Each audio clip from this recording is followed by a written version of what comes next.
اعوذ باللہ من الشیطان الرجیم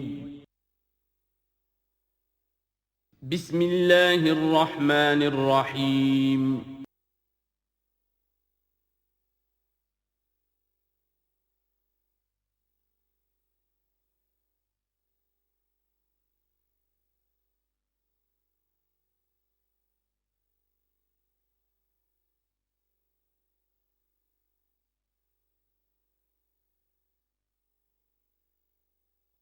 بسم اللہ الرحمن الرحیم یا بنی اسرائیل اذکروا نعمتی التی انعمت علیکم وانی فضلتکم علی العالمین واتقوا یوما لا تجزی نفس عن نفس شیئا ولا يقبل منها شفاعة ولا یؤخذ منها عدل ولا هم ینصرون صدق اللہ العظیم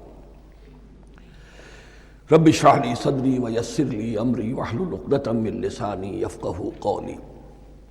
جیسا کہ میں نے عرض کیا تھا، سورہ بقرہ کے 5ویں رکوع سے اور 14ویں رکوع تک تو مسلسل، بلکہ 15ویں رکوع کی بھی پہلی 2 آیات شامل کرنی ہوں گی۔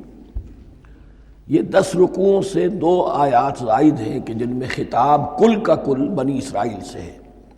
البتہ اس میں یہ فرق ہے کہ پہلا رکوع جو ہے وہ ان کو دعوت پر مشتمل ہے، نبی اکرم صلی اللہ علیہ وسلم پر ایمان لانے کی پرزور دعوت۔ بقیہ یہ 9 رکوع جو ہیں یہ ان پر فرد قرارداد جرم ہے جو عائد کی جا رہی ہے۔ ہم نے تمہارے ساتھ یہ احسان و اکرام کیا، تم پر یہ فضل کیا، یہ کرم کیا، تمہیں یہ حیثیت دی، تمہیں یہ مقام دیا، تم نے اس طور سے اپنے اس مشن کی خلاف ورزی کی، اپنے مقام اور مرتبے کو چھوڑ کر اور دنیا پرستی اختیار کی۔ یہ جو 9 رکوع ہیں ان میں بنی اسرائیل کی تاریخ کا تو یوں سمجھیے کہ ایک بہت بڑا حصہ اور نمایاں اس کے فیچرز آئیں گے، لیکن یہ سمجھ لیجئے کہ اصل میں یہ امت مسلمہ کو بھی ایک پیشگی تنبیہ ہے کہ کوئی مسلمان امت جب بگڑتی ہے تو یہ چیزیں اس میں آ جاتی ہیں۔ چنانچہ احادیث موجود ہیں حضور کی، لَيَأْتِيَنَّ عَلَىٰ أُمَّتِي مَا أَتَىٰ عَلَىٰ بَنِي إِسْرَائِيلَ حَزْوَ النَّعْلِ بِالنَّعْلِ، میری امت پر بھی وہ سب حالات وارد ہوں گے جو بنی اسرائیل پر آئے، بالکل ایسے جیسے ایک جوتی دوسری جوتی سے مشابہ ہوتی ہے۔ ایک اور حدیث میں فرمایا لَتَتَّبِعُنَّ سُنَنَ مَنْ قَبْلِكُمْ، تم لازماً اپنے سے پہلوں کی پیروی کرو گے۔ اور اس میں اس حد تک بھی آپ نے وضاحت کر دی کہ اگر وہ سابق امت مسلمہ، سابق امت، اگر وہ گوہ کے بل میں گھسی تھی تم بھی گھسو گے، اور اگر ان میں کوئی بدبخت ایسا اٹھا جس نے اپنی ماں سے زنا کیا تو تم میں سے بھی کوئی شقی ایسا ضرور اٹھے گا جو یہ حرکت کرے گا۔ اس اعتبار سے ان رکوعوں کو پڑھتے ہوئے یہ نہ سمجھیے یہ اگلوں کی داستان ہے، پچھلوں کی کہانیاں ہیں، نہیں۔ خوش طرح باشد کے سر دل براں، گفت آیت در حدیث دیگراں، یہ ہمارے لیے ایک آئینہ ہے اور ہمیں ہر مرحلے پر سوچنا ہوگا، دروں بینی کرنی ہوگی، انٹروسپیکشن، کہ کہیں اسی گمراہی میں ہم مبتلا تو نہیں۔ دیکھتے جائیے گا۔ دوسرا نقطہ پہلے سے یہ سمجھ لیجئے، یہ جو 2 آیتیں میں نے 6 رکوع کی تلاوت کی ہیں، بعین ہی یہی 2 آیتیں 15ویں رکوع میں آئیں گی، اور اس کو یوں سمجھیے کہ یہ 2 بریکٹس ہیں۔ 9 رکوعوں کا مضمون ان 2 بریکٹس کے درمیان ہے۔ یہ 2 آیتیں یہاں سے بریکٹ شروع ہو رہی ہیں، وہ 2 آیتیں ان پر بریکٹ ختم ہو رہی ہیں، بعین ہی وہی آیات۔ ایک آیت میں تو شوشے کا بھی فرق نہیں، دوسری آیت میں صرف ترتیب بدلی ہے، مضمون وہی ہے۔ اس کے مابین جو کچھ ہے، اس سے باہر یہ جو 5واں رکوع تھا، اس کے مضامین گویا کہ ضرب کھا رہے ہیں بریکٹ کے اندر کے سارے مضامین سے۔ یہ حساب کا بہت ہی عام فہم سا قاعدہ ہے، بریکٹ کے باہر کوئی رقم لکھی ہوئی ہے جس کے بعد کوئی زبر، کوئی جمع یا تفریق اگر نہیں ہے تو وہ ضرب کھائے گی، بریکٹ کے اندر جتنی بھی ویلیوز ہیں ان کے ساتھ ضرب کھائے گی۔ تو گویا کہ ہر قدم پر حضور پر دعوت، ایمان لانے کی دعوت اس پورے معاملے میں موجود ہے۔ اس لیے کہ اس میں بعض آیتیں ایسی آ گئی ہیں، ایک زیادہ نمایاں ایک کم نمایاں، جن سے کچھ لوگوں کو مغالطہ ہوا یا کچھ لوگوں نے فتنہ پیدا کیا جان بوجھ کر۔ یہ فتنہ ایک بار پیدا ہوا تھا اکبر کے زمانے میں دین الہی کی شکل میں، کہ صرف خدا کو مان لینا، آخرت کو مان لینا اور نیک اعمال کرنا نجات کے لیے کافی ہے، کسی رسول پر ایمان لانا ضروری نہیں ہے۔ یہ صوفیہ میں بھی یہ فتنہ بہت بڑے پیمانے پر آیا۔ مسجد مندر ہکڑو نور، مسجد میں اور مندر میں ایک ہی نور ہے، سب مذاہب ایک ہی ہے، سارا فرق جو ہے شریعتوں کا ہے، عبادت کے ظاہری شکل کا ہے، وہ ہے رسولوں سے متعلق۔ رسولوں کو بیچ میں سے نکال دیجئے تو یہ دین الہی رہ جائے گا، اللہ کا دین۔ اتنا بڑا فتنہ تھا کہ جب ہندوستان میں سیاسی اعتبار سے، حکومت کے اعتبار سے مسلمانوں کا اقتدار چوٹی پر تھا، کلائمیکس پر، اکبر اعظم، اس وقت یہ دین الہی کا فتنہ اٹھا کہ دین محمدی کا اب دور ختم ہو گیا، وہ 1000 سال کے لیے تھا، 1000 سال پورے ہو گئے، اب الف ثانی ہے، دوسرا 1000 سال ہے، اس کے لیے نیا دین ہے، اسے دین اکبری بھی کہا گیا اور دین الہی بھی کہا گیا۔ اور اس میں ایک آیت آئے گی جس سے استدلال کیا ہے کچھ لوگوں نے۔ اس صدی میں پھر یہ فتنہ اٹھا تھا گاندھی کے فلسفے کے ذریعے سے، اور ایک بہت بڑا نابغہ انسان مسلمانوں میں سے، بہت بڑا نابغہ، جینیس، ابو الکلام آزاد، وہ بھی اس فتنے کا شکار ہو گیا۔ متحدہ قومیت، چنانچہ گاندھی اپنی پرارتھنا میں کچھ قرآن کی تلاوت بھی کراتا تھا، کچھ گیتا بھی پڑھواتا تھا، کچھ اپنشدوں سے، کچھ بائبل سے، کچھ گرو گرنتھ سے۔ معلوم ہو یہ سب ٹھیک ہے، سب ایک ہے، سب لوگوں کو ایک ہونا چاہیے، ایک قوم ہونا چاہیے۔ مذہب تو انفرادی معاملہ ہے، کوئی مسجد میں چلا جائے، کوئی مندر میں چلا جائے، گردوارے میں چلا جائے، کوئی چرچ میں چلا جائے، کوئی سینیگاگ میں چلا جائے، کیا فرق واقع ہوتا ہے؟ اس کا توڑ یہی ہے کہ سمجھ لیجئے یہ جو 7 آیتیں ہیں 5ویں رکوع کی، یہ ہے بریکٹ کے باہر، اور یہ ضرب کھا رہی ہے مسلسل۔ اس بریکٹوں کے درمیان جتنی بھی مضمون آ رہا ہے وہ سب ان کے تابع ہوگا۔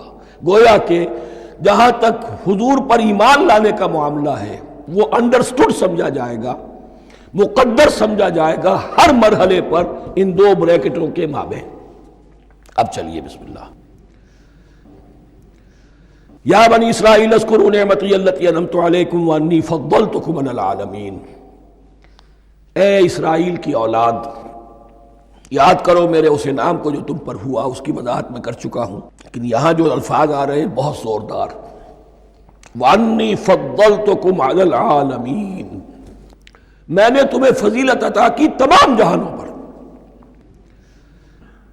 یہاں ایک قاعدہ نوٹ کر لیجئے، عربی نحو کا قاعدہ یہ ہے کہ کہیں ظرف جس میں کوئی شے ہے، ظرف کی جمع لے لیتے ہیں، مراد ہوتا ہے مظروف، ظرف کے اندر جو شے ہے اس کی جمع۔ تمام جہانوں پر فضیلت، کیا فرشتوں پر بھی فضیلت؟ نہیں، جہان والوں پر، تمام اقوام عالم پر تمہیں فضیلت عطا کی، یہ مطلب ہے اس کا۔ تمام عالموں پر، تمام جہانوں پر، یعنی تمام جہان والوں پر، اس انسان عالم انسانیت کے اندر جتنے بھی مختلف گروہ ہیں، نسلیں ہیں، طبقات ہیں، ان میں فضیلت۔ وَاتَّقُوا يَوْمًا لَا تَجْزِي نَفْسٌ عَن نَفْسٍ شَيْئًا، میں عرض کر چکا ہوں، اب تیسری مرتبہ پھر عرض کر رہا ہوں، اصل شیخ آخرت، محاسبہ آخرت، یہ مستحضر ہوگا تو انسان سیدھا رہے گا۔ اس میں کمزوری آ جائے، ضعف آ جائے تو باقی ایمان باللہ، ایمان بالرسالت، یہ نہ معلوم کیا کیا شکلیں اختیار کر لیں۔ دیکھیے اس آیت کے اندر 4 اعتبارات سے محاسبہ آخرت کا زور ہے۔ وَاتَّقُوا يَوْمًا، ڈرو اس دن سے، لا تجزی نفس عن نفس شیئا، جس دن کوئی جان کسی دوسرے کے کام نہ آ سکے گی، ولا يقبل منها شفاعہ، اور نہ کسی سے کوئی سفارش یا شفاعت قبول کی جائے گی، کیٹیگوریکل ڈینائل، ولا يؤخذ منها عدل، نہ کسی سے فدیہ قبول کیا جائے گا، ولا هم ينصرون، اور نہ انہیں کوئی مدد مل سکے گی۔ ہم نے طرح طرح کے عقیدے، شفاعت باطلہ کا تصور۔ اہل عرب سمجھتے تھے ہمیں یہ فرشتے جو ہے خدا کی بیٹیاں ہیں، یہ لات اور منات اور عزا ہم نے ان کے بت بنا رکھے ہیں، پوچھتے ہیں یہ اپنے ابا جان سے اللہ کی بیٹیاں ہیں نا، لاڈلی بیٹیاں، چھڑا لیں گے ہم۔ ہمارے ہاں بھی تصور ہے اولیاء اللہ چھڑا لیں گے۔ یا شفاعت باطلہ، خود حضور کی شفاعت کے بارے میں جو غلط تصورات ہیں، ایک شفاعت حقہ ہے، اس کی وضاحت کا یہ موقع نہیں ہے، وہ آیت الکرسی پہ جب ہم پہنچیں گے انشاءاللہ تعالیٰ اسی سورہ مبارکہ میں تو اس کی وضاحت بھی ہوگی۔ یہ سارے جو ہم نے جو گھڑ رکھے ہیں خیالات، ان کی نفی اس آیت کے حوالے سے کی۔ وَاتَّقُوا يَوْمًا لَا تَجْزِي نَفْسٌ عَن نَفْسٍ شَيْئًا، کوئی انسان دوسرے انسان کے کام نہیں آ سکتا۔ وَلَا يُقْبَلُ مِنْهَا شَفَاعَةٌ، کسی جان کی طرف سے کوئی سفارش قبول نہیں ہوگی۔ وَلَا يُؤْخَذُ مِنْهَا عَدْلٌ، نہ کوئی فدیہ قبول کیا جائے گا۔ وَلَا هُمْ يُنصَرُونَ، نہ انہیں کوئی مدد مل سکے گی۔ اب اس کے بعد اللہ تعالیٰ کے احسانات اور ان کی طرف سے جو ناشکریاں ہوئی ہیں ان کی بڑی تفصیل کے ساتھ اب بات چلے گی، تفصیل نہیں تیزی کے ساتھ۔ یہ واقعات کئی 100 برس کے ہیں، لیکن ایک تو یہ کہ ان کی تفاصیل مکی صورتوں میں آ گئی ہیں، سب سے زیادہ سورہ اعراف میں ملیں گی، اور بھی کئی صورتوں میں آپ کو مل جائیں گی۔ یہاں پر تو پے بپے، جیسے کہ ایک قرارداد جرم کسی پر کی جاتی ہے تو اس میں سب گنوائے جاتے ہیں، تم نے یہ کیا، یہ کیا، یہ کیا۔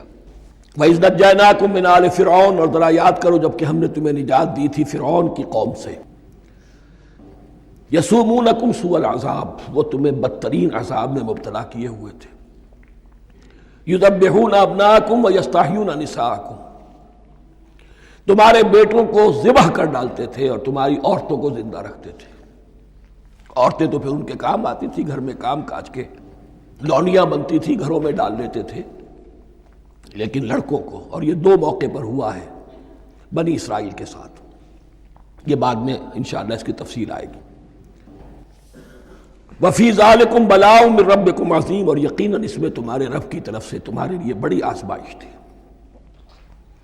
وَإِذْ فَرَقْنَا بِكُمُ الْبَحْرَ، اور یاد کرو جب کہ ہم نے تمہارے لیے سمندر کو پھاڑ دیا یا دریا کو پھاڑ دیا۔ یہ ایک مختلف فی بات ہے کہ کس جگہ سے کراس کیا تھا بنی اسرائیل نے ایجپٹ سے سینائی پیننسولا آنے کے لیے، جزیرہ نما سینا میں۔ ایک رائے یہ کہ دریائے نیل کو کراس کر کے گئے ہیں، لیکن یہ بات غلط ہے، دریائے نیل تو مصر کے اندر ہے، وہ کبھی بھی مصر کی حد نہیں بنا۔ کسی کی رائے یہ ہے کہ جو خلیج سویز ہے، بحر قلزم جو ہے، ریڈ سی، وہ اوپر جا کر 2 کھاڑیوں میں تبدیل ہو جاتا ہے، خلیج عقبہ مشرق کی طرف اور خلیج سویس مغرب کی طرف، اور ان کے درمیان میں یہ سینائی پیننسولا جو ہے یہ تکون ہے، جیسے ہندوستان بھارت تکون ہے ایسے یہ پیننسولا ہے، انڈین پیننسولا، سینائی پیننسولا۔ اور یہ سویس کینال تو بعد میں بنی ہے، خلیج سویس اور میڈیٹرینین بحیرہ روم کے درمیان یہ کچھ چھوٹی چھوٹی، اگرچہ چھوٹی تھی سمندر کے لحاظ سے، بہت بڑی بڑی جھیلیں تھیں، اور ان جھیلوں ہی کو پھر جوڑ جوڑ کر درمیان میں جو خشکی تھی اس کو کاٹ کر سویس کینال بنائی گئی ہے۔ تو اب تو یہ مسلسل ایک رابطہ ہے، لیکن معلوم ہوتا ہے کہ یا تو خلیج سویس کو کراس کیا ہے حضرت موسیٰ علیہ السلام نے، اور یہی میری رائے زیادہ یہی ہے، اس لیے کہ کوہ طور جو ہے وہ اس پیننسولا کی ٹپ پر ہے، نیچے ہے یہاں، جہاں پر ان کا قیام رہا، اور جہاں پھر حضرت موسیٰ کو 40 دن کے لیے کوہ طور پر بلا کر اور پھر انہیں تورات دی گئی ہے۔ تو معلوم ہوتا ہے کہ جو خلیج سویز ہے اسے کراس کیا ہے۔ کراس کس طرح کیا ہے کہ حضرت موسیٰ کے عصا کی ایک ضرب سے سمندر پھٹ گیا۔ فَكَانَ كُلُّ فِرْقٍ كَالطَّوْدِ الْعَظِيمِ، دونوں طرف چٹانوں کے مانند پہاڑ کی طرح جو ہے وہ سمندر کھڑا ہو گیا، اس کے راستے سے یہ نکل گئے۔ اور پھر جب فرعون اور اپنا لشکر لے کر جب آیا ہے، اس نے سوچا ہم بھی نکل جائیں، وہ غرق ہو گئے، اس لیے کہ دونوں طرف کا پانی آپس میں مل گیا۔ یہ تھی کیفیت، اور معجزانہ کیفیت تھی، یہ کوئی فطرت کے یا نیچر کے اصول کے مطابق بات نہیں تھی، اور میں عرض کر چکا ہوں، آپ کو بتا چکا ہوں معجزہ کسے کہتے ہیں۔ وَإِذْ فَرَقْنَا بِكُمُ الْبَحْرَ فَأَنْجَيْنَاكُمْ، جب ہم نے تمہارے لیے یا تمہارے ساتھ سمندر کو پھاڑ دیا، تمہارے لیے، تمہارے گزرگاہ بنانے کے لیے، تو تمہیں تو نجات دے دی. وَأَغْرَقْنَا آلَ فِرْعَوْنَ وَأَنْتُمْ تَنظُرُونَ، اور تمہاری نگاہوں کے سامنے فرعون کے لاؤ لشکر کو غرق کیا، تم دیکھ رہے تھے. یہ گزر چکے تھے، اس ساحل پر کھڑے ہیں، ادھر سے یہ داخل ہوئے ہیں اور پانی دونوں طرف سے آ کر مل گیا اور یہ غرق ہو گئے. وَإِذْ وَعَدْنَا مُوسَىٰ 40 لَيْلَةً، اور یاد کرو پھر جب کوہ طور پر ہم نے موسیٰ کو 40 دن کے لیے بلایا. ثُمَّ اتَّخَذْتُمُ الْعِجْلَ، ان کی غیر حاضری میں تم نے بچھڑے کی پرستی شروع کر دی، اسے معبود بنا لیا. من بعدہ، اس کی غیر موجودگی میں. وَأَنْتُمْ ظَالِمُونَ، تم بہت بڑا ظلم تھا جس کا ارتکاب کیا. ان الشرک لظلم عظیم، عظیم ترین ظلم جو ہے وہ شرک ہے. اور شرک جلی کی یہ شکل کہ بچڑے کو پوج رہے. ثم عفونا عنکم من بعد ذلک، پھر ہم نے تمہیں اس کے بعد بھی معاف کیا. یہ ہمارا کرم رہا ہے، ہماری رحمت رہی.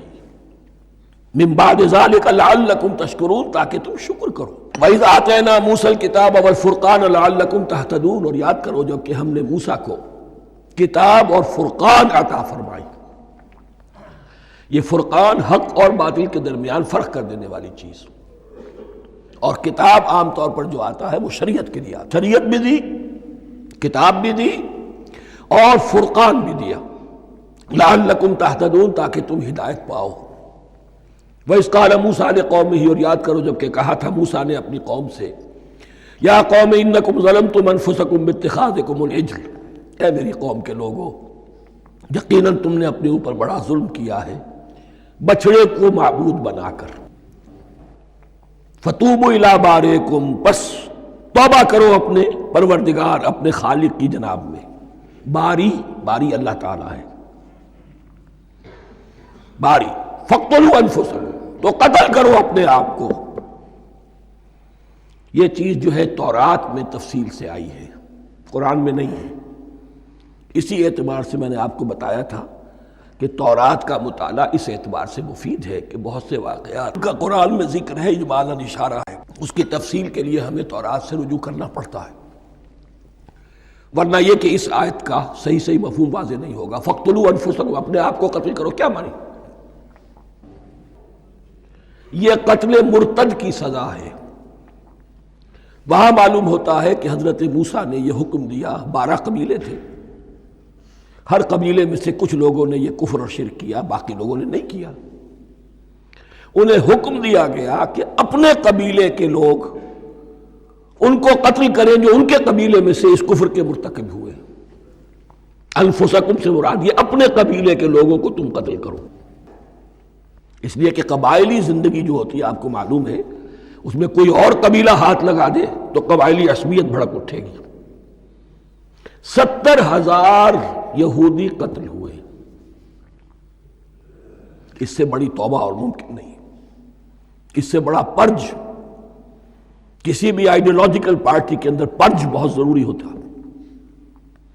کچھ لوگ آ گئے ایک نظریے کو قبول کر کے، رفتہ رفتہ نظریہ اوجل ہو گیا، کچھ مفادات، کچھ چودراہٹیں یہ مقدم ہو گئی. اسی سے جماعتیں خراب ہوتی ہیں، غلط راستے پہ پڑ جاتی ہیں، تحریکیں بھٹک جاتی ہیں.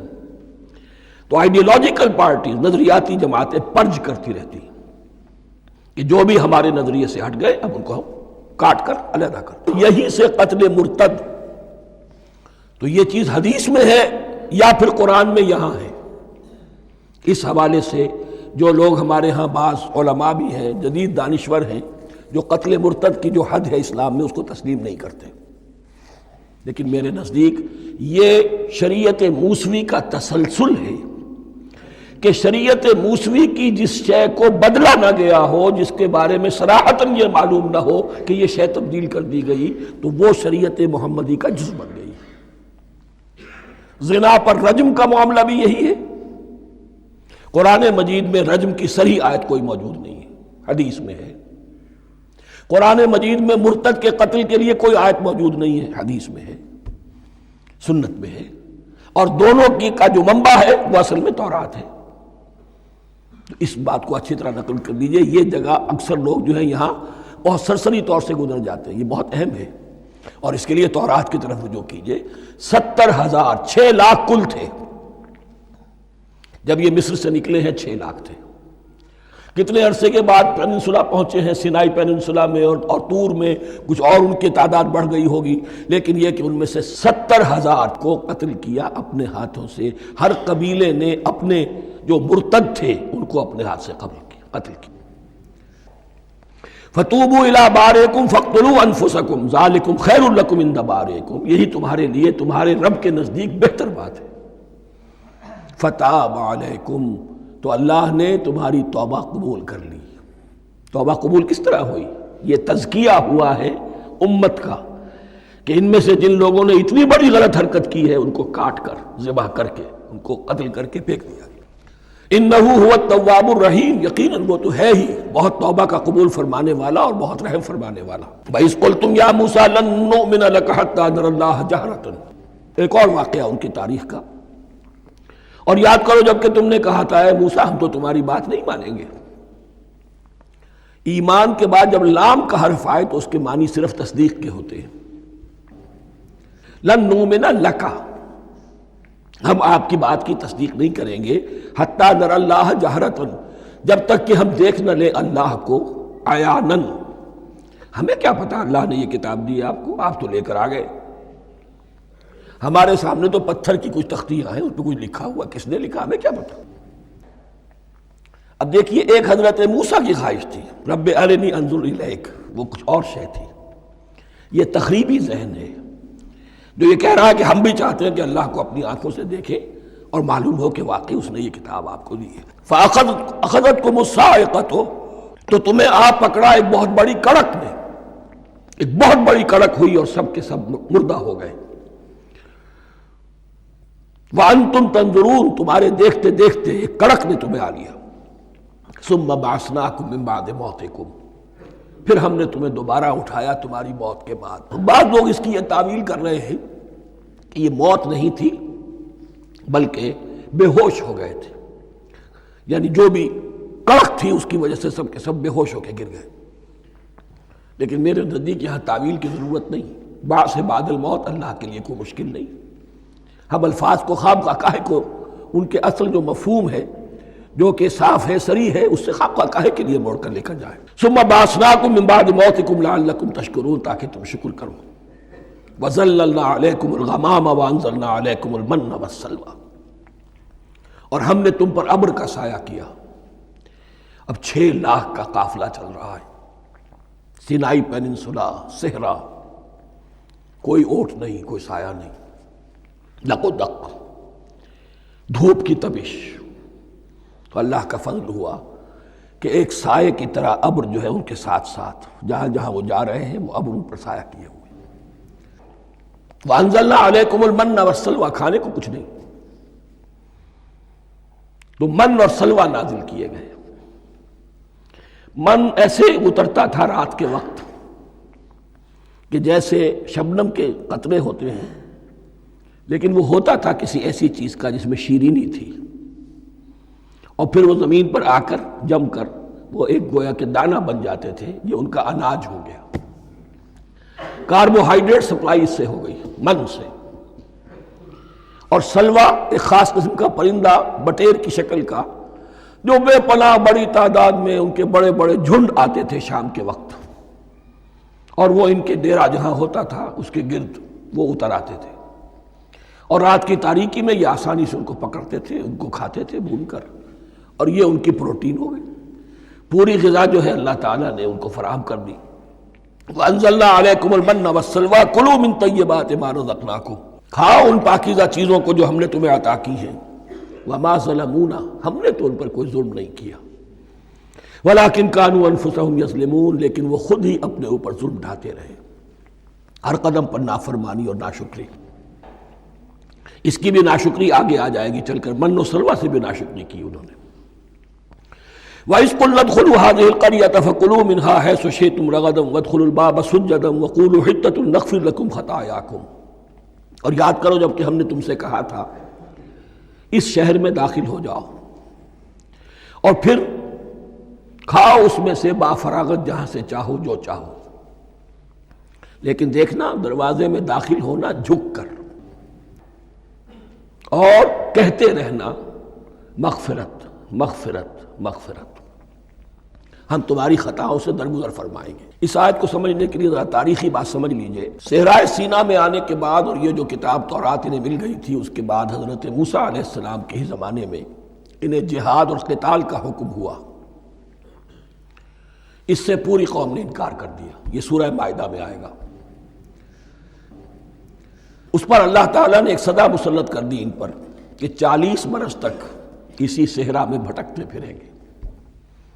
اگر یہ ابھی قتال کرتے، جہاد کرتے، تو پورا فلسطین ان کے ہاتھ پر ابھی فتح کرا دیتے، لیکن چونکہ انہوں نے بزدلی دکھائی ہے، اب سزا یہ ہے فَإِنَّهَا مُحَرَّمَةٌ عَلَيْهِمْ 40 سَنَةً يَتِيهُونَ فِي الْأَرْضِ۔ اب 40 برس تک یہ اسی صحرا میں بھٹکتے پھریں گے، اور ارض فلسطین جو ان کے لیے ارض موعود تھی وہ ان پر حرام کر دی گئی 40 سال کے لیے۔ اس 40 سال کے عرصے میں حضرت موسیٰ کا بھی انتقال ہو گیا، حضرت ہارون کا بھی ہو گیا، اور اس عرصے میں ایک نئی نسل پیدا ہوئی۔ وہ جو غلامی کا داغ اٹھائے ہوئی نسل آئی تھی مصر سے، جن کے اندر مورل کیریکٹر جو ہے وہ بہت کمزور ہو جاتا ہے، وہ پوری نسل ختم ہو گئی۔ نئی نسل اب پیدا ہوئی، 40 برس صحرا میں پیدا ہوئے، یہی پلے بڑھے، ان میں اب ایک جذبہ تھا۔ حضرت موسیٰ کے پھر جو خلیفہ تھے یوشع ابن نون، جوشوا، تورات میں ان کا نام جوشوا ہے، یوشع، ان کی سرکردگی میں اب بنی اسرائیل کی اس نئی نسل نے قتال کیا، جنگ کی، اور پہلا شہر جو فتح ہوا وہ اریحا۔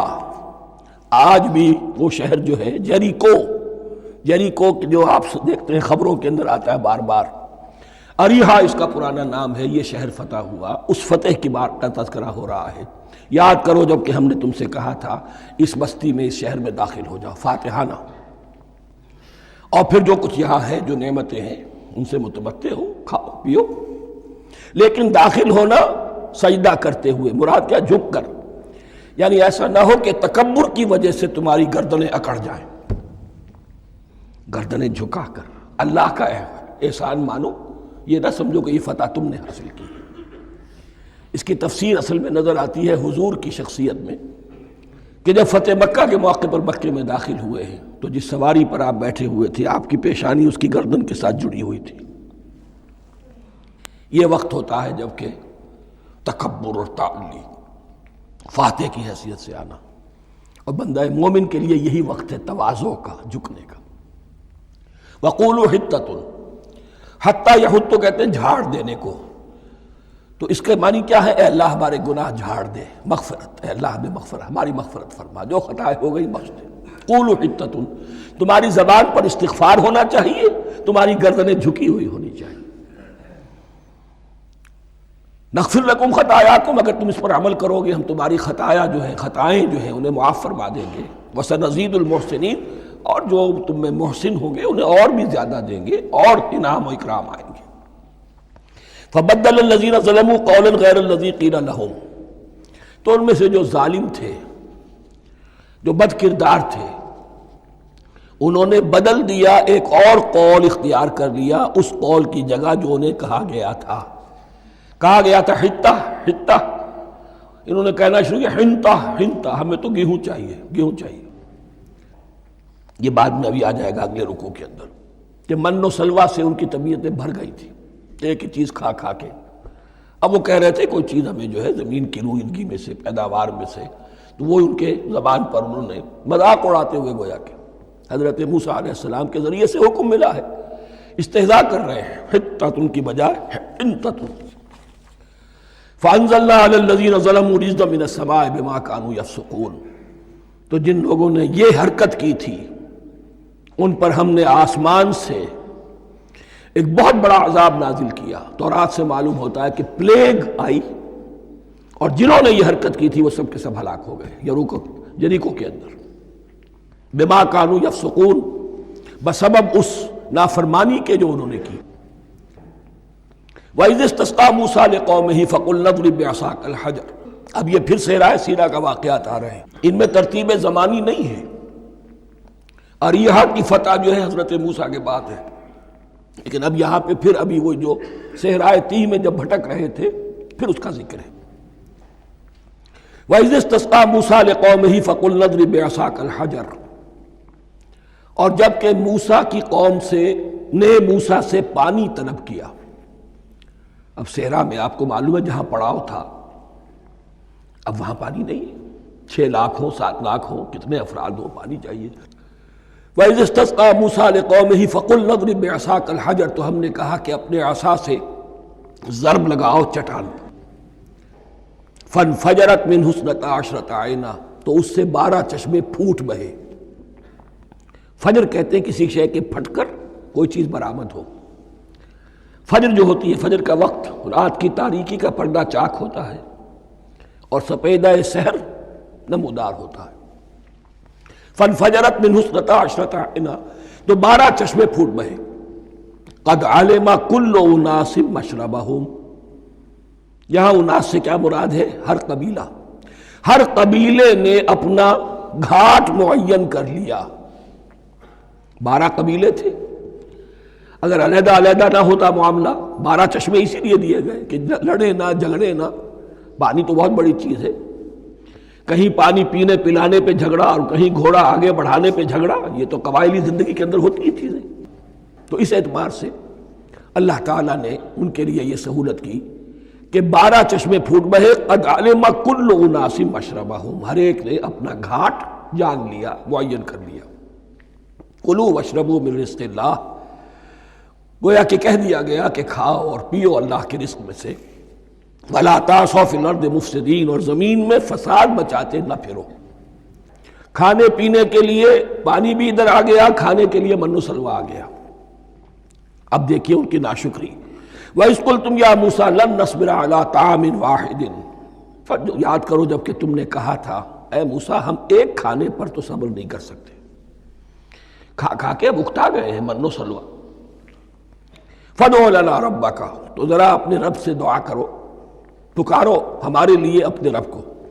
یخرج لنا، وہ نکالے ہمارے لیے مما تنبت الارض، زمین کی روئیدگی اور پیداوار میں سے، نباتات ارضی میں سے، من بقلہا اس کی ترکاریاں، وقصائہا اور ککڑیاں، کھیرے اور ککڑیاں، ان سب کے لیے یہ لفظ ہے۔ وفومہا، ایک ترجمہ گیہوں کیا گیا ہے لیکن میرے نزدیک زیادہ صحیح ترجمہ ہے لہسن، اور سرائے کی زبان میں بھی اور ممکن ہے کہ سندھی میں بھی ہو تھوم، تھوم کہتے ہیں لہسن کو، یہ فوم کی بدلی ہوئی شکل ہے، اس لیے کہ یہی علاقہ ہے جس میں عرب آئے تھے، تو عربوں کی زبان کے بہت سے الفاظ جو ہیں اس سرائے کی زبان میں خاص طور پر وہ بہت زیادہ، تو تھوڑی سی شکل بدل کر وہ کافی تعداد میں موجود ہے۔ وعدسہا، اور دال خاص طور پر مسور کی، وبصلہا، اور پیاز۔ اب جو چٹخارے جس سے بنتے ہیں سالن کے، ان کی زبانیں وہ چٹخارے مانگ رہی۔ ظاہر بات ہے کہ اگر وہ سلوا بھی تھا، بٹیرا ہے، اسے آگ کے اوپر ذرا سا تپایا اور کھایا، وہ ایک ہی خاص قسم کی غذا ہے جو چل رہی ہے۔ اسی طرح من جو ہے وہ ایک خاص قسم کا سیریل ان کے لیے بن گیا ہے، لیکن یہ جو چٹخارے ہیں یہ تو لہسن سے ہے، پیاز سے ہے، ترکاریوں سے ہے، ان تمام چیزوں سے، دال کا اپنا ایک ذائقہ ہے۔ قَالَ تَسْتَبْدِلُونَ الَّذِي هُوَ أَدْنَىٰ بِالَّذِي هُوَ خَيْرٌ، حضرت موسیٰ نے فرمایا کیا تم وہ شے بدلے میں لینا چاہتے ہو اس کے، کیا وہ شے جو کمتر ہے بدلے میں چاہتے ہو اس کے کہ جو بہتر ہے؟ من و سلوہ کہیں بہتر ہے اللہ کی طرف سے جو تمہیں دیا گیا ہے، تم اس سے تمہارا جی بھر گیا ہے، اس کو ہاتھ سے دے کر چاہتے ہو کہ یہ ادنا چیزیں تمہیں ملے۔ اہبطوا مصرا، اب یہ لفظ آ گیا اہبطوا، اب ظاہر بات ہے یہ آسمان سے زمین پر اترنے کے لیے لفظ نہیں ہے اہبطوا، یہاں اس کا ترجمہ صحیح ہوگا سیٹل ڈاؤن سم ویئر۔ اگر زمین کی یہ چیزیں چاہیے تو کہیں سیٹل ہو جاؤ اور کاشت کرو، بیج ڈالو، آبیاری کرو، یہ ساری چیزیں تمہیں مل جائیں۔ اہبطوا مصرا، کہیں سیٹل ڈاؤن ہو جاؤ، کہیں اتر پڑو کسی بستی میں، کسی علاقے میں۔ فَإِنَّ لَكُمْ مَا سَأَلْتُمْ، تمہیں مل جائے گا جو کچھ کہ تم نے مانگا۔ وَضُرِبَتْ عَلَيْهِمُ الذِّلَّةُ وَالْمَسْكَنَةُ وَبَاءُوا بِغَضَبٍ مِّنَ اللَّهِ، اب یہ ہے ان کی وہ خباثتیں، ان کے وہ ناشکریاں، ان کی وہ معصیتیں ان پر جو آخری حکم دیا جا رہا ہے، جو اگر آپ برا نہ مانیں تو میں عرض کروں گا، آج یہود پر اتنا اپلیکیبل نہیں ہے جتنا مسلمانوں پر ہے۔ ضربت علیہم الذلۃ والمسکنۃ وباؤوا بغضب من اللہ۔ ذلت اور مسکنت، کم ہمتی ان پر تھوپ دی گئی۔ ضربت علیہم، it was heaped upon them. The humiliation was heaped upon them. ضربت علیہم الذلۃ والمسکنۃ وباؤوا بغضب من اللہ، اور وہ اللہ کا غضب لے کر لوٹے۔ وہی امت جس کے بارے میں فرمایا وَأَنِّي فَضَّلْتُكُمْ عَلَى الْعَالَمِينَ، اسی امت کا پھر یہ حشر ہوا۔ کیوں ہوا؟ نافرمانی۔ تمہیں کتاب دی تھی کہ تم پیروی کرو، تمہیں کتاب دی تھی کہ اسے قائم کرو۔ وَلَوْ أَنَّ أَهْلَ الْكِتَابِ أَقَامُوا التَّوْرَاةَ وَالْإِنْجِيلَ وَمَا أُنزِلَ إِلَيْهِمْ مِنْ رَبِّهِمْ لَأَكَلُوا مِنْ فَوْقِهِمْ وَمِنْ تَحْتِ أَرْجُلِهِمْ۔ اگر یہ تورات اور انجیل کو قائم کرتے، نافذ کرتے، تو نعمتیں زمین بھی اگلتی، ان کے قدموں کے نیچے سے نعمتیں جو ہیں وہ پھوٹتی، اور ان کے سروں کے اوپر سے بھی بارش ہوتی نعمتوں کی۔ لیکن اگر تم نے اس کو چھوڑ کر اپنی خواہشات، اپنے نظریات، اپنے خیالات، اپنا تمرد، اپنی سرکشی، اپنی حاکمیت، اپنی مصلحتیں، اپنی عقل، اس کو بالا تر کیا، تو پھر جو قوم اللہ کے قانون کی، اللہ کی ہدایت کی، اللہ کی کتاب کی امین ہوتی ہے دنیا میں، وہ اللہ کی ریپرزنٹیٹیو ہوتی ہے، نمائندہ ہوتی ہے۔ اگر وہ اپنے عمل سے مس ریپرزنٹ کرے اللہ کو، تو وہ کافروں سے بڑھ کر مغضوب اور کافروں سے بڑھ کر مبغوض ہو جاتی ہے۔ مغضوب بھی، مبغوض بھی۔ اس لیے کافروں کو تو دین پہنچانا تمہارے ذمہ تھا، تم نے دین ان کو کیا پہنچانا تھا، تم تو خود دین سے منحرف ہو گئے۔ آج اس جگہ پر امت مسلمہ کھڑی ہے کہ 1.25 بلین یا 1.5 بلین، 125 کروڑ عزت نام کی شے نہیں ہے، کہ عزت نام تھا جس کا گئی تیمور کے گھر سے، سارے معاملات دنیا کے G7 G15 کے ہاتھ میں ہیں، سیکیورٹی کونسل اس کے پرماننٹ ممبر کا ویٹو ہے، اور نہ سیکیورٹی کونسل میں اور نہ کہیں کسی G7 میں، نہ G9 میں، نہ G15 میں کوئی مسلمان ملک نہیں۔ کس نمی پرست کی بھیا کیستی، ہماری اپنی پالیسیز کہیں اور طے ہوتی ہیں، ہمارے اپنے بجٹ کہیں اور بنتے ہیں، ہماری صلح اور جنگ کسی اور کے اشارے سے ہوتی ہے۔ ریموٹ کنٹرول، یہ ذلت اور مسکنت۔ آپ کے ریڈیو پر، ٹیلی ویژن پر خبریں آتی رہیں کہ اتنی مسلمانوں کے ساتھ یہ کر دیا، اتنی مسلمان عورتوں کی بے حرمتی کر دی، لیکن یہاں ہم بیٹھے ہوئے اپنے اپنے دھندوں میں، اپنے اپنے کاروبار میں، اپنی اپنی ملازمتوں میں، اپنے اپنے کیریئرز میں، دنیا میں کیا کچھ ہو رہا ہے۔ بہرحال اس وقت یہ جو ہے، میں نے جیسا کہ عرض کیا تھا کہ یہ ہے تاریخ بنی اسرائیل کی، لیکن خوش طرح باشد کے سر دل براں، گفت آیت در حدیث دیگراں، یہ ہمارا نقشہ ہے آج اس آیت میں۔ ضربت علیہم الذلۃ والمسکنۃ وباؤوا بغضب من اللہ۔ اور یہ کیوں؟ ذالک بانہم کانوا یکفرون بآیات اللہ، یہ اس لیے کہ وہ اللہ کی آیات کا انکار کرتے رہے۔ وَيَقْتُلُونَ النَّبِيِّينَ بِغَيْرِ الْحَقِّ، اللہ کے نبیوں کو ناحق قتل کرتے رہے۔ ہمارے ہاں بھی مجددین امت میں سے کتنے ہیں جو جیلوں میں ڈالے گئے، جن کو ایسی ایسی مار پڑی ہے کہ کہا جاتا ہے کہ ہاتھی کو بھی وہ مار پڑتی تو برداشت نہ کرتا۔ احمد ابن حنبل کے ساتھ کیا ہوا؟ ابو حنیفہ جیل میں انتقال کیا، امام مالک کے کندھے کھینچ دیے گئے، اتار دیے گئے، منہ کالا کر کے اور اونٹ پر بٹھا کر پھرایا گیا۔ امام دار الہجرہ شیخ احمد سرہندی جیل میں رہے، سید احمد بریلوی اور ان کے ساتھیوں کو خود مسلمانوں نے تہہ تیغ کیا ہے۔ بہرحال یہ داستانیں ہیں، اب نبی تو کوئی نہیں آئے گا، ان کے ہاں نبی تھے، ہمارے ہاں مجددین ہیں، علماء حق ہیں، جیسے کہ حدیث بھی ہے علماء امتی کا انبیاء بنی اسرائیل، تو جو انہوں نے انبیاء کے ساتھ کیا ہم نے مجددین اور علماء کے ساتھ کیا۔ ذالک بما عصوا وکانوا یعتدون، اور یہ ہوا ان کی نافرمانیوں کی وجہ سے اور حد سے تجاوز کرنے کی وجہ سے۔ اللہ تعالیٰ تو ظالم نہیں ہے، اللہ نے تو اونچا مقام دیا تھا، ہمیں بھی خیر امت قرار دیا، کنتم خیر امت اخرجت للناس تأمرون بالمعروف وتنہون عن المنکر وتؤمنون باللہ۔ اب اگر ہم نے وہ اپنا مشن چھوڑ دیا تو ذلت اور مسکنت وہ ہمارا مقدر بن گئی۔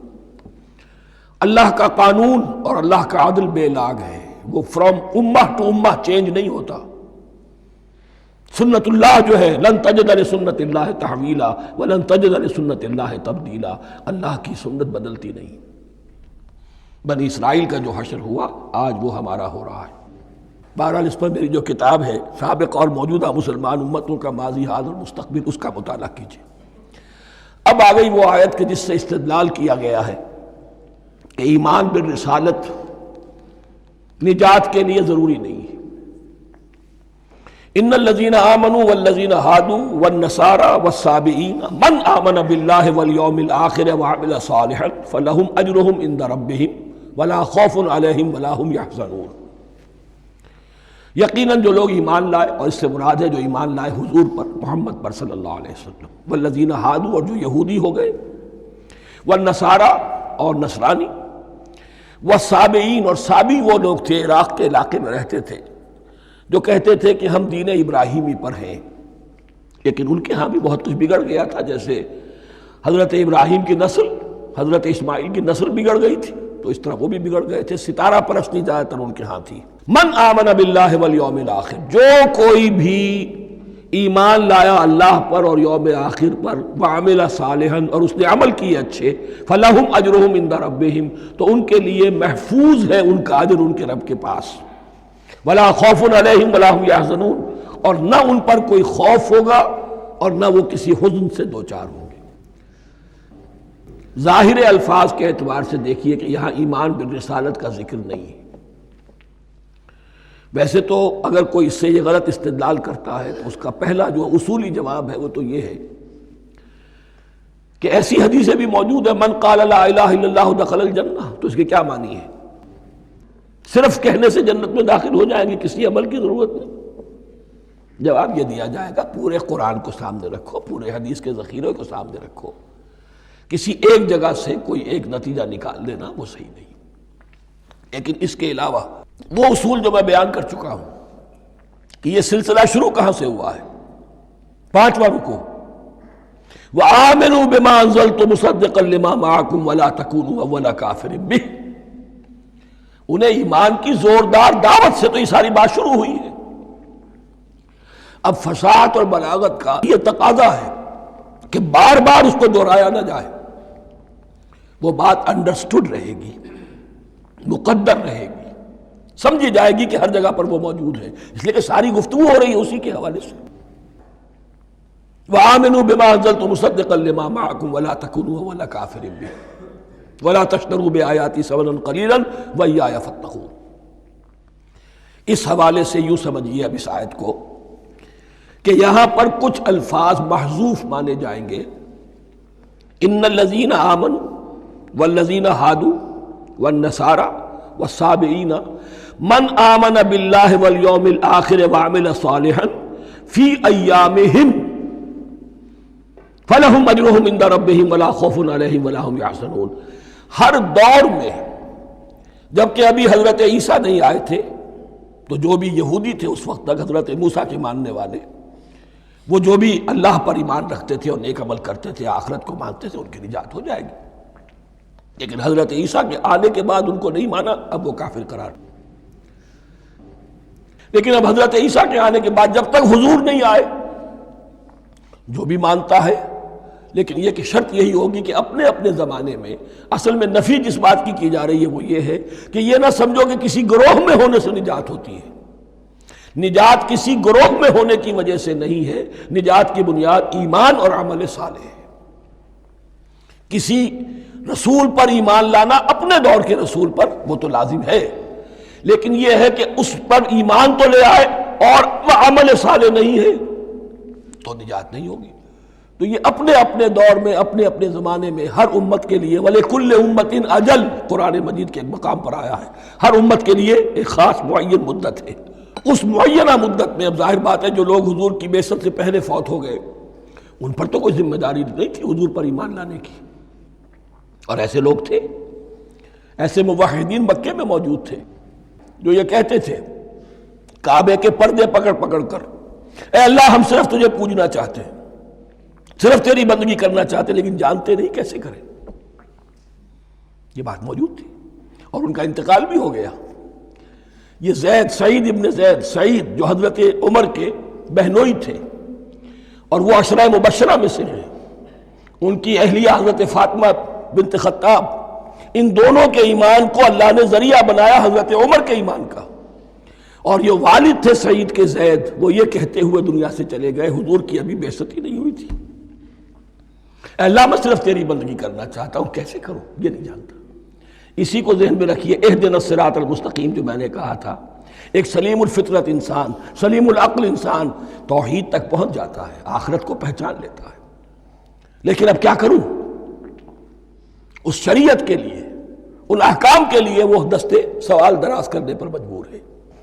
الحمدللہ رب العالمین الرحمن الرحیم مالک یوم الدین ایاک نعبد و ایاک نستعین اہدنا الصراط المستقیم۔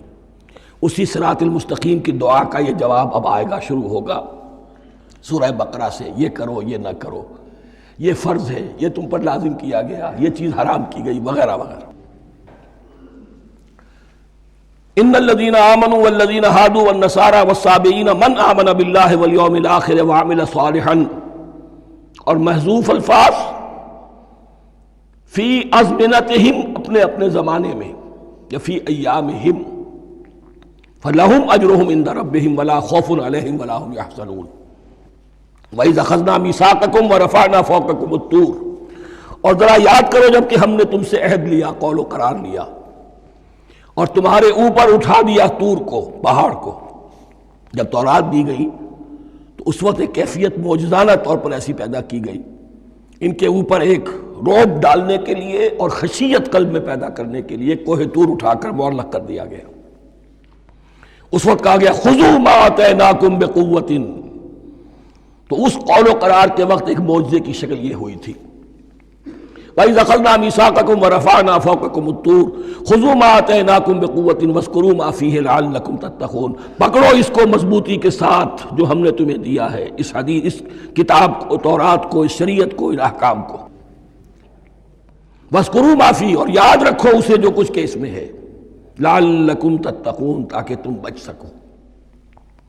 ثُمَّ تَوَلَّیْتُم مِّن بَعْدِ ذَلِکَ، پھر تم نے روگردانی کی اس کے بعد، اس میثاق کو توڑا، میثاق الست کو توڑا تھا، اور دوسرے یہ میثاق شریعت جو تم سے لیا گیا اس کو بھی توڑا۔ ثم تولیتم من بعد ذلک فلولا فضل اللہ علیکم ورحمتہ لکنتم من الخاسرین، پھر اگر اللہ کا فضل تمہارے شامل حال نہ ہوتا اور اس کی رحمت تمہاری دستگیری نہ کرتی رہتی، بار بار تمہیں معاف کیا، تمہیں مہلت دی، تو اگر یہ چیز نہ ہوتی تو اسی وقت سے تم خسارہ پانے والے اور تباہ ہونے والے ہو جاتے۔ وَلَقَدْ عَلِمْتُمُ الَّذِينَ اعْتَدَوْا مِنْكُمْ فِي السَّبْتِ، اور تمہیں خوب معلوم ہے تم میں سے وہ لوگ جنہوں نے سبت کے قانون کو توڑا، حد سے تجاوز کیا۔ یہ واقعہ تفصیل کے ساتھ سورہ اعراف میں آئے گا کہ ان کی شریعت میں ہفتے کا روز معین کر دیا گیا تھا، کوئی دنیاوی کام نہیں ہوگا۔ آج بھی وہ لوگ جو ہے سبت کو، جو بھی پریکٹسنگ جیوز ہیں، وہ اس کی پابندی کرتے ہیں اور بڑی شدت سے کرتے ہیں۔ لیکن ایک زمانے میں ایک خاص ان کا قبیلہ تھا کہ جس نے ایک بڑے ہی شرعی ہیلہ ایجاد کر کے اس قانون کی دھجیاں بکھیری، تفصیل ہم پڑھیں گے سورہ اعراف میں۔ وَلَقَدْ عَلِمْتُمُ الَّذِينَ اعْتَدَوْا مِنْكُمْ فِي السَّبْتِ، اور تمہارے علم میں ہے تمہارے وہ لوگ کہ جنہوں نے سبت کے قانون کے ضمن میں خلاف ورزی کی، فَقُلْنَا لَهُمْ كُونُوا قِرَدَةً خَاسِئِينَ، تو ہم نے کہہ دیا ان کو کہ ہو جاؤ ذلیل بندر، ان کی شکلیں بس کر دی گئی، انہیں بندروں کی شکل میں تبدیل کر دیا گیا۔ فَجَعَلْنَاهَا نَكَالًا لِمَا بَيْنَ يَدَيْهَا، پھر ہم نے اس واقعے کو یا اس بستی کو ایک بنا دیا مثال لوگوں کے لیے ان کی عبرت کے سامان بنا دیا، ان کے لیے بھی جو سامنے موجود تھے اس زمانے کے لوگ، اور ان کے لیے بھی جو بعد میں آنے والے تھے، وَمَوْعِظَةً لِّلْمُتَّقِينَ، اور اسے ایک نصیحت، ایک سبق آموزی کی بات بنا دیا اہل تقویٰ کے لیے۔ وَإِذْ قَالَ مُوسَىٰ لِقَوْمِهِ إِنَّ اللَّهَ يَأْمُرُكُمْ أَن تَذْبَحُوا بَقَرَةً، اور یاد کرو جب کہ موسیٰ نے اپنی قوم سے کہا یقیناً اللہ تمہیں حکم دیتا ہے کہ گائے کو ذبح کرو۔ یہ واقعہ میں پہلے آپ کو بتا دوں، پھر ہم یہ آیات تیزی سے پڑھ لیں گے۔ بنی اسرائیل میں ایک شخص قتل ہو گیا، عامیل نامی، اور قاتل کا پتہ نہیں چل رہا تھا۔ اللہ تعالیٰ نے حضرت موسیٰ کے ذریعے سے حکم دیا کہ ایک گائے کو ذبح کرو اور اس کے جسم کے ایک ٹکڑے سے اس مردے کو چھوؤ، وہ جی اٹھے گا اور وہ بتا دے گا میرا قاتل کون ہے۔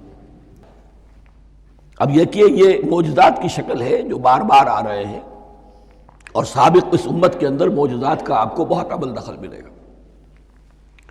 اس میں ایک تو یہ کہ گائے کو ذبح کرنا، وہ گائے کے تقدس کا جو ان کے دل میں ذہن میں تھا، تو ذبح کرنے سے اس کے اوپر بھی گویا کہ ایک تلوار چلائی گئی، اور پھر انہیں دکھا بھی دیا گیا کہ ایک آدمی زندہ بھی ہو سکتا ہے، بعد سے بعد الموت کا بھی ایک نقشہ دکھا دیا گیا انہیں۔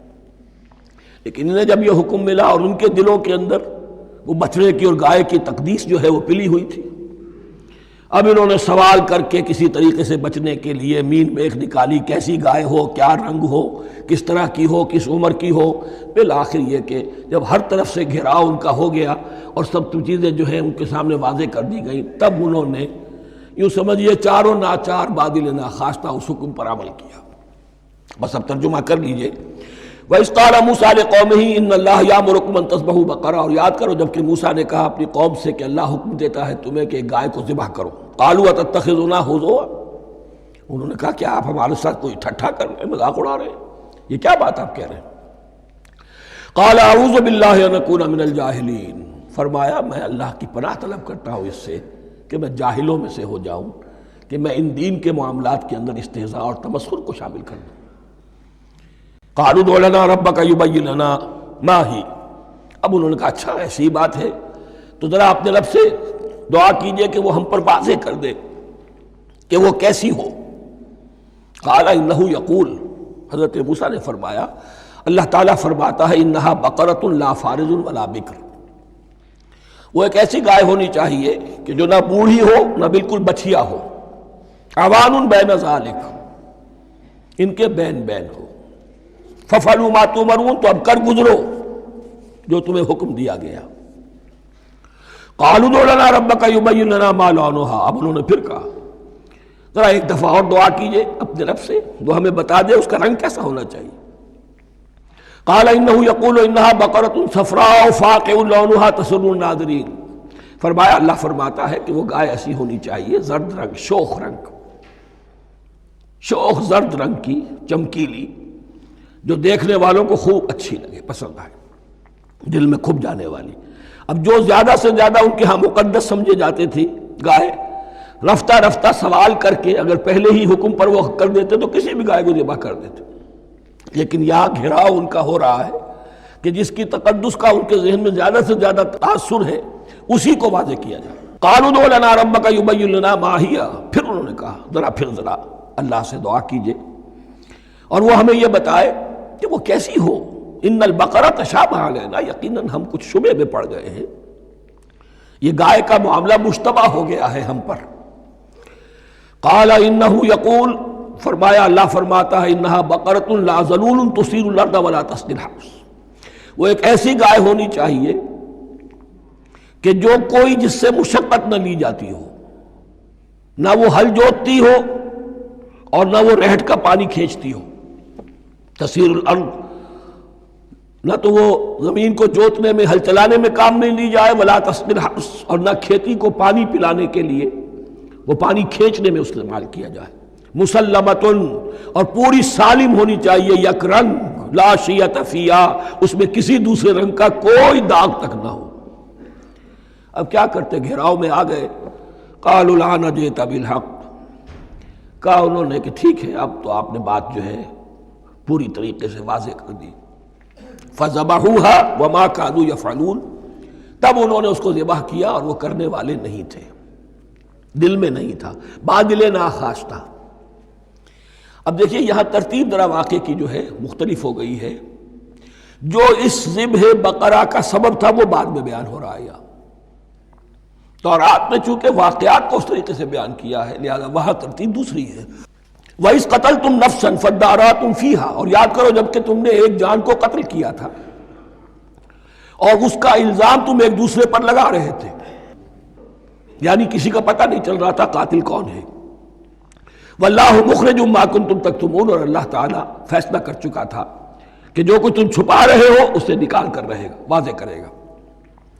فَقُلْ اضْرِبُوهُ بِبَعْضِهَا، تو ہم نے حکم دیا کہ اس کی لاش کو اس گائے کے ایک ٹکڑے سے، اس کے جسم کے ایک حصے سے ضرب لگاؤ۔ کذالک یحیی اللہ الموتیٰ، اور دیکھو اس طریقے سے اللہ مردوں کو زندہ کر دے گا۔ تھوڑی دیر کے لیے وہ زندہ ہوا اور اس نے اپنے قاتل کا نام بتا دیا۔ وَيُرِيكُمْ آيَاتِهِ لَعَلَّكُمْ تَعْقِلُونَ، اور وہ تمہیں دکھاتا ہے اپنی آیات تاکہ تم عقل سے کام لو۔ اب جو الفاظ آ رہے ہیں بہت سخت ہیں، بہت سخت ہیں، لیکن ان کو پڑھتے ہوئے درون بینی ضرور کیجیے گا، اپنے اندر جھانکیے گا۔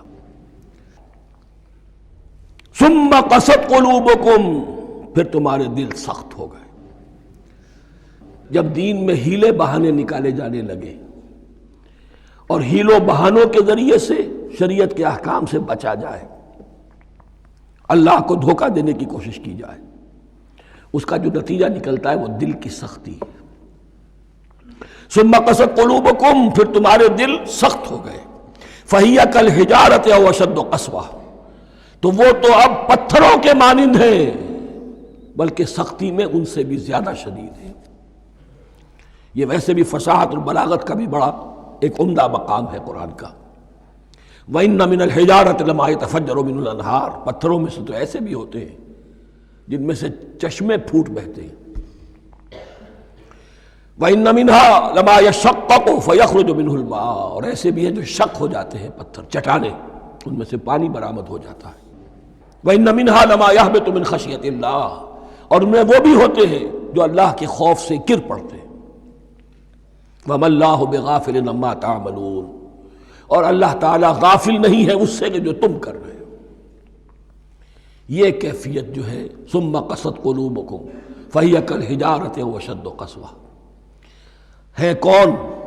یا بنی اسرائیل اذکروا نعمتی التی انعمت علیکم وانی فضلتکم علی العالمین، جن پر 1400 برس ایسے گزرے کہ کوئی لمحہ ایسا نہ تھا کہ نبی موجود نہ ہو، جنہیں 3 کتابیں دی گئیں،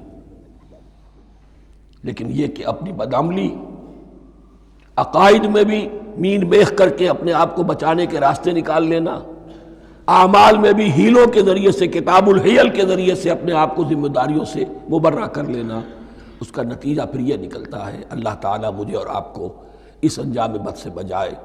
بارک اللہ لی ولکم فی القرآن العظیم ونفعنی وإیاکم بالآیات والذکر الحکیم۔